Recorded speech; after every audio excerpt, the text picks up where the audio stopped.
Assalamualaikum warahmatullahi wabarakatuh. Selamat datang di mata kuliah Teknologi Informasi 2. Pada kesempatan kali ini kita akan membahas mengenai cara membangun atau mendevelop suatu sistem informasi di perusahaan. Baik, pada pertemuan kali ini kita akan membahas mengenai manajemen proses bisnis, kemudian BPM annotation, dan pengembangan sistem. Nah, di suatu perusahaan tentunya akan terjadi suatu perubahan-perubahan gitu. Apalagi ketika kita ingin menerapkan suatu sistem informasi. Nah, yang paling umum ini ketika kita menerapkan suatu sistem informasi atau teknologi di dalam sebuah perusahaan adalah proses otomatisasi. Proses otomatisasi itu apa? Artinya ada beberapa kegiatan proses bisnis ataupun kegiatan-kegiatan operasional yang mungkin sebelumnya dilakukan tanpa menggunakan IT, sekarang sudah diotomatisasi dengan adanya sistem informasi, ya. Nah, selanjutnya adalah setelah otomatisasi ini ada di level paling bawah. Nah, jika kita naik tingkat, ini menjadi rasionalitas. Nah, rasionalitas ini biasanya muncul karena tadi pada saat kita mengotomatisasi suatu proses bisnis, biasanya akan terjadi atau baru terlihat atau baru bermunculan masalah, atau mungkin di sini disebutnya bottleneck atau kemacetan gitu ya. Bottleneck tuh seperti leher botol. Kita lihat kalau misalkan botol penuh, kemudian kita tumpahkan, maka dia akan menjadi tersendat gitu, karena air keluar melalui leher yang kecil gitu ya.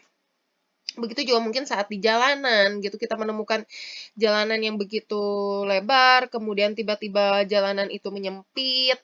Nah, pasti kan akan terjadi bottleneck gitu. Jadi mobil-mobil akan antri bergantian untuk masuk untuk melalui jalur tersebut. Tuh. Nah, dalam pengimplementasian sistem informasi sendiri,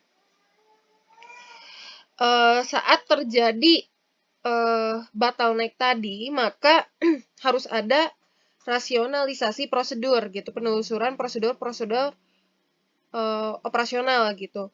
Jadi mana sih yang harus diperbaiki seperti itu. Nah, selanjutnya adalah merancang ulang proses bisnis ya. Jadi mungkin untuk mengatasi suatu permasalahan di suatu perusahaan tidak cukup hanya dengan mengotomatisasi proses bisnis mereka gitu. Mungkin mereka perlu merancang ulang proses bisnis mereka ya. Artinya proses bisnis yang ada sekarang kita perbaharui, kita tingkatkan gitu. Dan yang terakhir adalah pergeseran paradigma ya. Jadi saat kita merasionalisasi suatu prosedur atau kita merancang ulang suatu proses bisnis ya pada suatu bagian tertentu, mungkin saja proses rasionalisasi dan perancangan ulang tadi ini mempengaruhi keseluruhan keseluruhan organisasi gitu ya. Baik itu dari sifatnya gitu ataupun proses-proses yang ada di dalamnya. Jadi tadi saat kita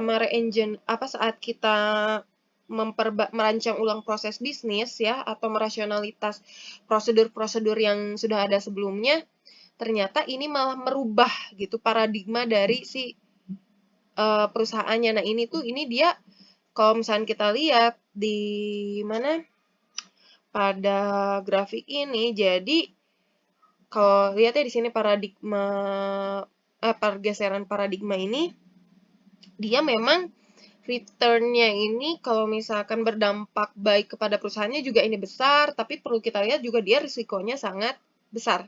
Ya, jadi artinya apakah dengan pergeseran paradigma ini perusahaan dapat tetap sustainable gitu, atau malah jadi berantakan gitu perusahaannya.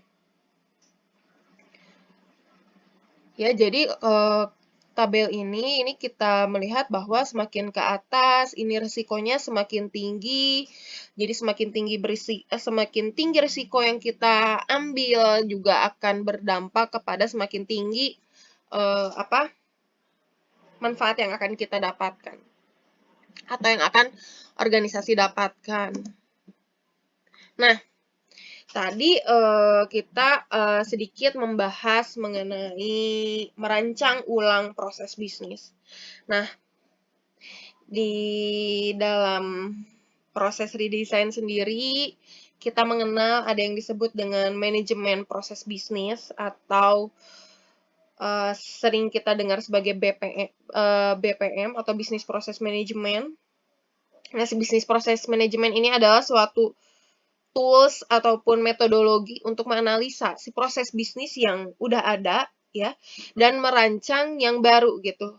Dimana tujuannya adalah untuk mengoptimalkan proses bisnis yang ada pada suatu organisasi.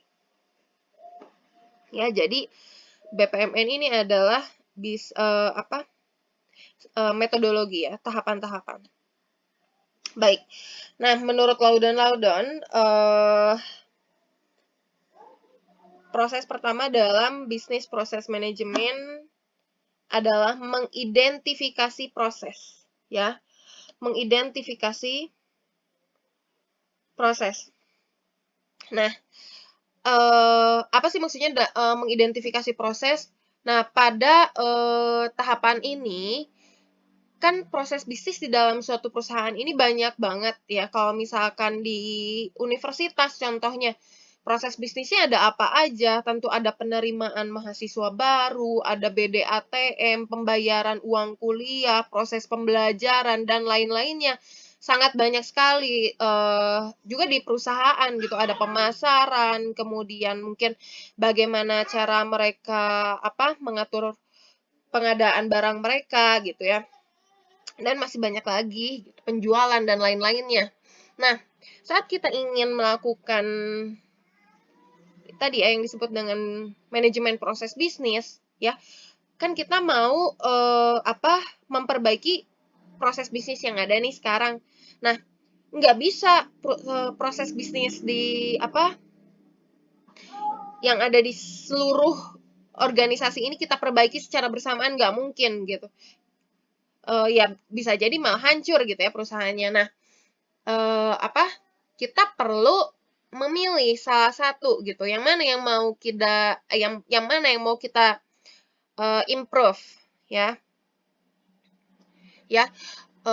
Gimana caranya ya? Kita lihat sebenarnya dari proses bisnis ini kira-kira mana sih yang kayaknya udah perlu ditingkatkan, mungkin udah terlalu lambat gitu, malah dia menghambat performance dari organisasi atau perusahaan. Nah, kita pilih gitu proses itu, ya.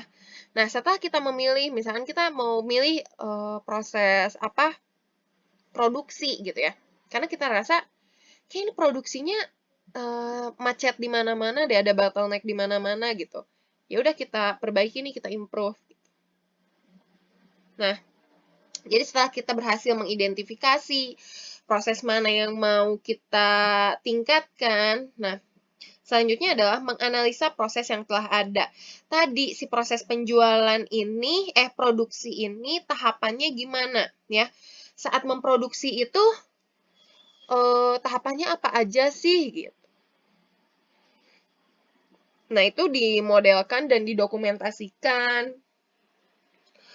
Ya, didokumentasikan dalam bentuk mungkin pertamanya bisa melakukan wawancara. Sebenarnya proses kalau misalnya kita ingin memproduksi apa namanya, pakaian itu tahapannya gimana aja sih gitu. Nah, itu kita dokumentasikan, baru nanti kita modelkan ke dalam standar ke dalam suatu standar yang sudah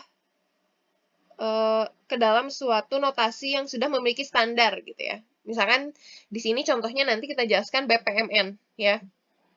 Nah, kemudian prosesnya itu apa aja sih? Dia di proses ini juga dia mencatat inputnya apa, outputnya apa, aktornya siapa, dan urutan aktivitasnya tuh apa aja gitu dalam melakukan proses produksi tadi.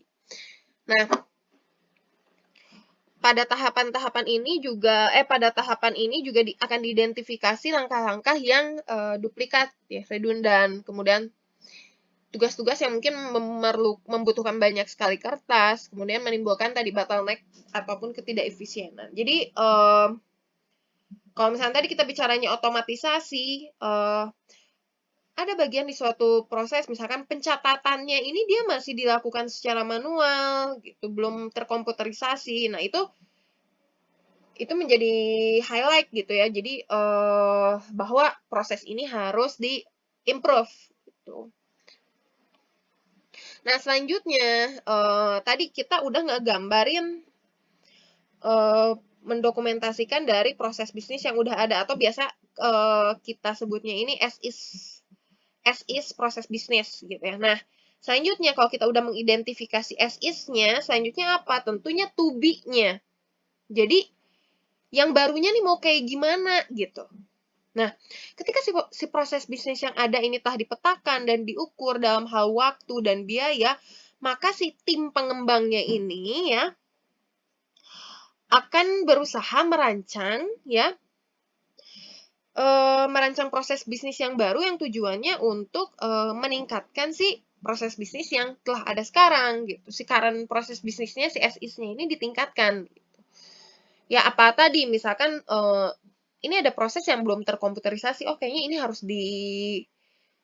bikin nih gitu aplikasinya gitu. Jadi dia harus terkomputerisasi gitu. Nah, ini dirancang, maka tahapannya jadi seperti apa, prosedurnya menjadi seperti apa gitu. Ya. Nah, ini pada proses ini juga biasanya akan dilakukan evaluasi gitu ya. Apakah bukan evaluasi tapi dibandingkan gitu. Jadi yang barunya seperti apa, kemudian nanti dia bisa dibandingkan gitu dengan proses bisnis yang sebelumnya. Nah, selanjutnya adalah mengimplementasikan proses ya.